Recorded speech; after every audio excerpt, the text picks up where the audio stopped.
BBC বাংলার সান্ধ্য অধিবেশন প্রবাহতে আপনাদের স্বাগত। আজ আপনাদের সাথে লন্ডন স্টুডিও থেকে আছি মানসী বড়ুয়া। বাংলাদেশের সর্বশেষ গুরুত্বপূর্ণ আপডেট সংবাদে আপনাকে স্বাগত। শুরুতেই সংবাদ শিরোনাম, পরে বিস্তারিত। প্রথমেই জানাবো আমাদের হাতে থাকা সর্বশেষ গুরুত্বপূর্ণ সবথেকে তাজা আপডেট সংবাদ। দায়িত্ব পেলে সরকারি গাড়ি নেব না, প্রয়োজনে পায়ে হেঁটে হাঁটব বললেন শফিকুর রহমান। বাংলাদেশ জামাত ইসলামের আমির ডক্টর শফিকুর রহমান বলেছেন, আমরা দেশ পরিচালনা দায়িত্ব পেলে জনগণের সম্পদের পাহারাদার হব, জনগণের তহবিল অপব্যবহার করব না। প্রত্যেক সংসদ সদস্য প্রতি বছর নিজের এবং পরিবারের সকল সদস্যদের সম্পদের হিসাব দেবেন। সরকারি প্লট ও ট্যাক্স ফ্রি গাড়ি নেব না, প্রয়োজনে রিকশায় বা পায়ে হেঁটে আমরা চলাচল করব, তবুও জনগণের এক পয়সা আমরা নেব না। এরপর জানাবো, আওয়ামী লীগকে ফিরে আনতে কাজ করছে বিএনপি বললেন এনসিপি নেতা আসিফ মাহমুদ। আওয়ামী লীগকে আবার দেশে ফিরে আনতে বিএনপি কাজ করছে বলে মন্তব্য করেছেন জাতীয় নাগরিক পার্টি এনসিপির নির্বাচন পরিচালনা কমিটির চেয়ারম্যান আসিফ মাহমুদ সজীব ভূঁইয়া। আজ তিনি এই অভিযোগ করেছেন। এদিকে কুমিল্লায় দাড়ি বোরকা নিয়ে মন্তব্যের প্রতিবাদে ওলামা পরিষদের সংবাদ সম্মেলন। বোরকা এবং দাড়ি নিয়ে কটূক্তি করেছে বিএনপির এক নেতা। কুমিল্লায় উত্তর জেলা সম্মিলিত ওলামা মাশায়েখ পরিষদের সভাপতি মাওলানা মিজানুর রহমান আজ এক সংবাদ সম্মেলনে তিনি এমন মন্তব্য করেছেন যে এই ধরনের অবমাননা মেনে নেওয়া হবে না। লিখিত বক্তব্যে মাওলানা মিজানুর রহমান বলেছেন, নির্বাচনী জনসভায় বিএনপির প্রার্থী জসিম উদ্দিন তিনি দাড়ি এবং বোরকা নিয়ে এমন আপত্তিকর কথা বলেছেন, সেই ঘটনা আমরা কোনোভাবে মেনে নিতে পারি না। এবারে জানাবো, পুলিশ সাংবাদিক পেটানোর কর্মসূচিতে নেমেছিল।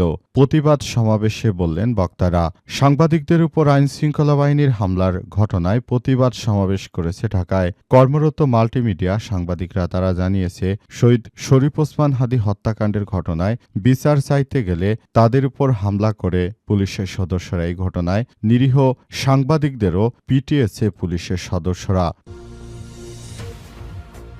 এবং সর্বশেষ জানাবো, সোচ্চারের জরিপ মামুনুল হক এগিয়ে রয়েছে ববি হাজ্জাজের থেকে।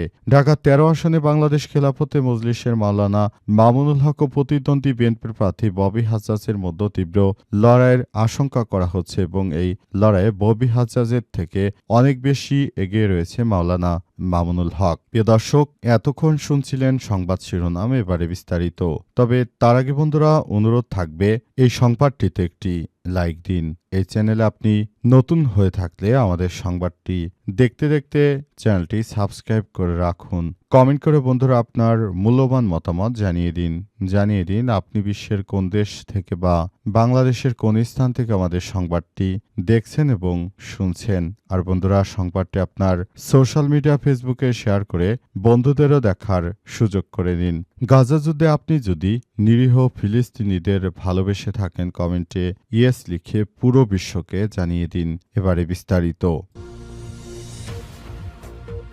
দায়িত্ব পেলে সরকারি গাড়ি নেব না, প্রয়োজনে পায়ে হেঁটে চলব বলেন ডক্টর শফিকুর রহমান। বাংলাদেশ জামাত ইসলামের আমির ডক্টর শফিকুর রহমান বলেছেন, আমরা যদি রাষ্ট্র পরিচালনার সুযোগ পাই, দায়িত্ব পাই, তাহলে আমরা সরকারি কোনো গাড়ি নেব না, আমরা পায়ে হেঁটে তারপর সংসদে যাব এবং পায়ে হেঁটে কাজ করতে চাই বলে জানিয়েছেন ডক্টর শফিকুর রহমান। তিনি আরও বলেছেন, আমরা নতুন বাংলাদেশ গড়ে তোলার যে স্বপ্ন নিয়ে কাজ করছি সেটাকে বাস্তবায়ন করতে চাই। সেজন্য আমাদের সবাইকে যার যার জায়গা থেকে আরও বেশি দায়িত্বশীল ও সতর্ক ভূমিকা পালন করতে হবে। অন্তর্বর্তীকালীন সরকারের প্রধান উপদেষ্টা প্রফেসর ডক্টর মোহাম্মদ ইউনূসের সরকার যে নতুন বাংলাদেশ গড়ে তুলতে চায়, সেই বাংলাদেশটাকে সুন্দরভাবে গড়ে তোলার মধ্য দিয়ে আগামীর একটি সুন্দর ও সমৃদ্ধির বাংলাদেশ আমরা গড়ে তুলব।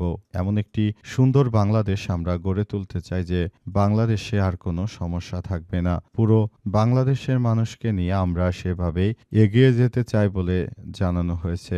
অন্তর্বর্তীকালীন সরকারের প্রধান উপদেষ্টা প্রফেসর ডক্টর মোহাম্মদ ইউনূসের সরকার যে নতুন বাংলাদেশ গড়ে তুলতে চায় সে অনুযায়ী সবাইকে নিয়ে আমরা একটি সুন্দর ও সমৃদ্ধির বাংলাদেশ গড়ে তুলতে চাই, এমনটাই বলা হচ্ছে। পুরো বাংলাদেশটাকে আমরা সেভাবেই গড়ে তুলব এমন কথাই বলা হয়েছে। অন্তর্বর্তীকালীন সরকারের প্রধান উপদেষ্টা প্রফেসর ডক্টর মোহাম্মদ ইউনূসের সরকার যে নতুন সমৃদ্ধির বাংলাদেশ গড়ে তোলার স্বপ্ন দেখিয়েছেন সেই বাংলাদেশটাকে আমরা গড়ে তুলতে চাই এমন কথাই জানিয়েছেন বাংলাদেশ জামাত ইসলামের আমির ডাক্তার শফিকুর রহমান, এবং সে অনুযায়ী জামাত ইসলাম কাজ করছে এবং আগামীতে একটি সুন্দর ও সমৃদ্ধির বাংলাদেশ গড়ে তুলতে হবে। আওয়ামী লীগকে ফিরে আনতে আমরা লক্ষ্য করছি যে বিএনপি কাজ করছে বললেন আসিফ মাহমুদ সজীব ভুঁইয়া। বাংলাদেশটাকে আবারও ধ্বংস করার জন্য আওয়ামী লীগকে ফিরে আনার ব্যাপারে সবথেকে বড় ভূমিকা নিয়েছে বিএনপি, এমন মন্তব্য করেছেন উপদেষ্টা আসিফ মাহমুদ সজীব ভুঁইয়া। তিনি আরও জানিয়েছেন, যদি বিএনপি আওয়ামী লীগকে ফিরে আনবে তাহলে দীর্ঘ ১৭ বছর ধরে এই আন্দোলন সংগ্রামের দরকার ছিল কি? আওয়ামী লীগকে যদি তারা ফিরে আনবে তাহলে বাংলাদেশের মানুষ যে এতদিন ধরে স্বপ্ন দেখে এসেছে এমন একটি সমৃদ্ধির বাংলাদেশ কিভাবে আমরা পরিচালিত করব এই কথাই জানিয়েছেন, এবং পুরো বাংলাদেশটাকে একটি নতুন ও সমৃদ্ধির বাংলাদেশ হিসেবে গড়ে তুলতে বদ্ধপরিকর। বাংলাদেশের প্রতিটি মানুষ আসলে এখন থেকে আরও বেশি দায়িত্বশীল ভূমিকা পালন করবে, এবং বাংলাদেশের প্রতিটি মানুষ এখন থেকে অন্তর্বর্তীকালীন সরকারের প্রধান উপদেষ্টা প্রফেসর ডক্টর মোহাম্মদ ইউনূস যে বাংলাদেশ গড়ে তুলতে চায় সেভাবেই চলবে, তার কোনো বিকল্প কোনো পথ হতে পারে না বলে জানানো হয়েছে, এবং সে অনুযায়ী সবাইকে কাজ করার জন্য আহ্বান জানানো হয়েছে। এই কর্মসূচির আওতায় সবাইকে এখন থেকেই আরও বেশি সচেতন হতে হবে এবং সচেতন মহলকে এই বিষয়গুলো নিয়ে কাজ করতে হবে বলে বলা হচ্ছে।